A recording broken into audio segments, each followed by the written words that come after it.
Not from here. We got a tradition called blood payments. Welcome to MojoPlays, and today we're showcasing the 10 most powerful God of War characters. It did not have to be this way, my son. This path is of your choosing. For this list, we'll be looking, in no particular order, at the biggest powerhouses in Sony's mythological series. A character's inclusion is based on story elements and their feats, not just how hard they are to fight. So you won't find any Valkyries or Berserkers here, despite how many times they murdered all of us. Since we are talking story elements, a spoiler warning is in effect. If there's an almighty deity we left off, sing their praises in the comments below. Before we begin, we publish new content all week long, so be sure to subscribe and ring the bell to get notified about our latest videos. Kratos. Zeus! Your son has returned. I bring the destruction of Olympus! Let's begin with the most obvious inclusion, shall we? Kratos has had a hard journey across the games, and a hard life long before that. Every Spartan is trained to hone an iron will, and to say that Kratos exceeded his training would be a massive understatement. Of course, having the blood of Zeus running through your veins probably helps.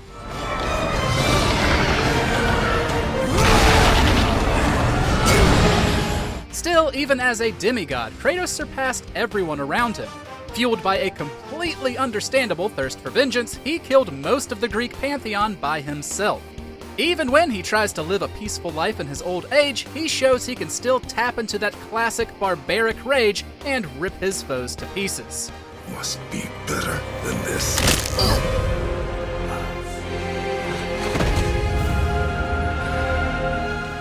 Ares. Kratos, returned even from the underworld. Is this the best you can do, father? Ares never got much of a chance to shine, seeing as how Kratos put an end to him at the end of the first game. But he was the final boss for a reason. As the former god of war, he was shown to be adept at planning and fueling chaos. He created Kratos' signature Blades of Chaos and manipulated him into killing his own family to turn him into the ultimate weapon.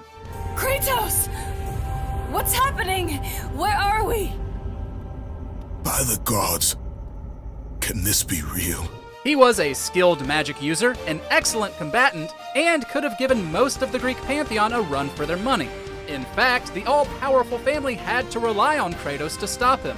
And Ascension shows that Ares would have been powerful enough to take down Olympus. Then she showed me the truth. That the god of war would bring down the very walls of Olympus. Cronos. After you took the box from Pandora's temple, Zeus was consumed with fear. He banished me to the pits of Tartarus. Fearful of a prophecy that said his kids would overthrow him, Cronos began swallowing his children whole. He'd end up causing his own downfall, but not before a mighty war between the Titans and the newly dubbed Olympians. The Titans may have lost, but that doesn't change the fact that their leader is exceptionally powerful. Ah! Damn mortals! You will suffer when my sight returns!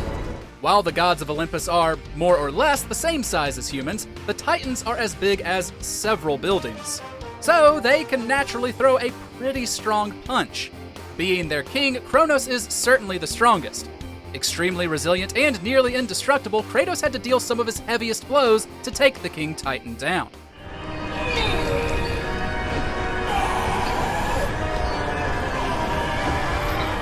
Poseidon. You have disrespected the gods for the last time, Kratos. Well, you don't become one of the big three for nothing. While most other Olympians are bound to the land, Poseidon is the god of the seas, making his domain quite large. And since he can control the seas, that makes his power levels pretty impressive. It's said he was second in power only to Zeus. Not that it helped him when Kratos and the Titans came knocking on Olympus's door.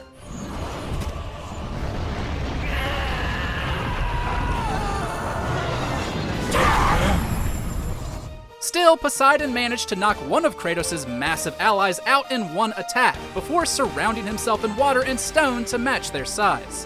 It's likely he would have been able to overwhelm both the Ghost of Sparta and Gaia.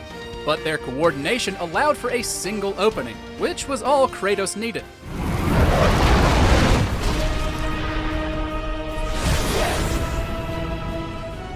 Freya. You're a witch. I can't finish the healing here. My home is just beyond the trees there. You will carry him. The most powerful characters in God of War usually aren't on your side, and while Freya was justifiably upset with Kratos at the beginning of Ragnarok, we're extremely grateful she didn't stay that way. Her magic knows almost no bounds. We've seen her shapeshift, animate the corpse of a giant, manipulate plants, and even bring a severed head back to life. And that's barely scratching the surface of what she's capable of. Trust me, I know. As the leader of the Vanir gods, she is undeniably one of the most formidable people in existence. Even the Valkyrie, Odin's most trusted generals, recognized Freya as worthy enough to be their queen. Atreus is a fine companion and all, but having Freya watch our backs in battle made us feel much safer. Not quite yet. Thanatos.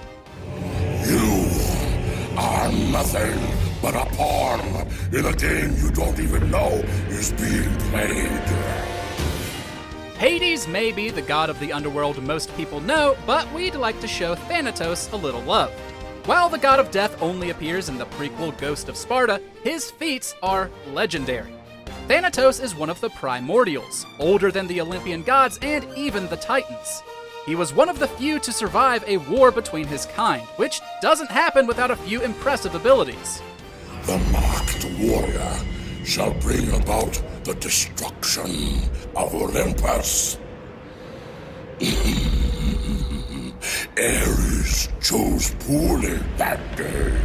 He can transform into a massive beast, is more than proficient with a sword, and, being the god of death, can possess corpses. All that on top of your standard souped-up strength, speed, and durability. In fact, Kratos needed help from his brother to defeat him, though these were the early days.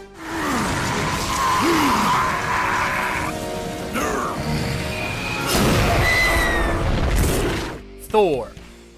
I've been waiting for this. You're not from here. We got a tradition called blood payments. Leading up to the release of Ragnarok, we couldn't wait to square up with the Norse god of thunder. And needless to say, he did not disappoint. He's got most of the abilities we've seen through the Marvel character, including flight, extreme strength, and the ability to shoot lightning through any foe as well as send it surging through his entire body. Stop holding back! The difference here is that God of War's Thor thoroughly enjoys his carnage and, being older, is far more masterful in the arena. Even without Mjolnir, this dude would hit like a freight train. In every scene, no matter what, Thor radiated a ferocious vigor. It's just a shame he didn't find a different kind of strength before it was too late.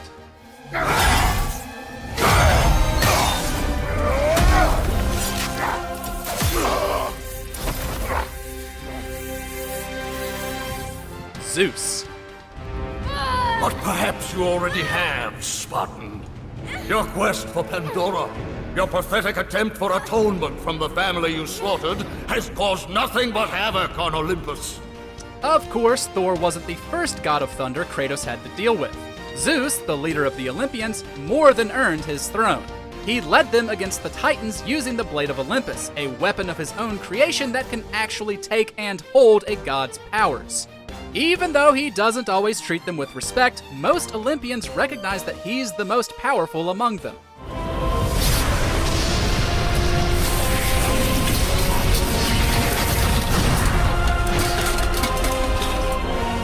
They all thought his downfall impossible, which, to be fair, should have been. Name any godly feature and Zeus probably has it.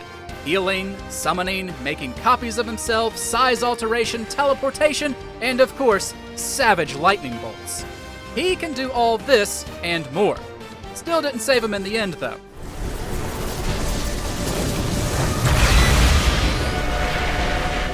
Odin.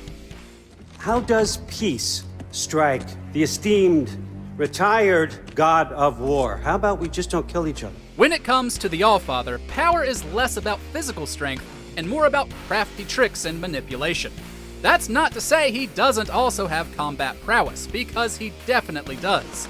He's just as strong, quick, and durable as any god we've gone up against, but he understands the importance of working in the shadows, which actually makes him more problematic than most others. Now. Wasn't part of the plan, but if he dies, we are square for Heimdall. And honestly, you got a bargain. I will kill you. The leader of the Aesir also learned some Vanir magic through his marriage with Freya. He can shapeshift, place curses, teleport, wield all the elements, and is a bona fide genius. He knows just what to say to turn everyone around him into his pawns, making him one of the most deadly opponents in the series. Who told you to do that? You don't talk! You don't think! I think! You kill! Ragnarok. And Odin will succeed. And all realms save Asgard will fall. Yeah, he must die. It's true. In traditional Norse myth, Ragnarok is an apocalyptic event brought on by many things. But in the world of God of War, it's something much more. The in-game prophecy states that Surtur, leader of the fire giants in Muspelheim, will lead his people against the Aesir and destroy Asgard. But that's not what ends up happening. Instead, he takes in the fire from the Blades of Chaos and uses them to transform into Ragnarok itself. But bloody time he showed up. It's pretty hard to beat a literal walking apocalypse, which is evident when the behemoth shows up during the final battle. Even Kratos ends up fleeing from his path, which just goes to show he's not something anyone could ever hope to stop.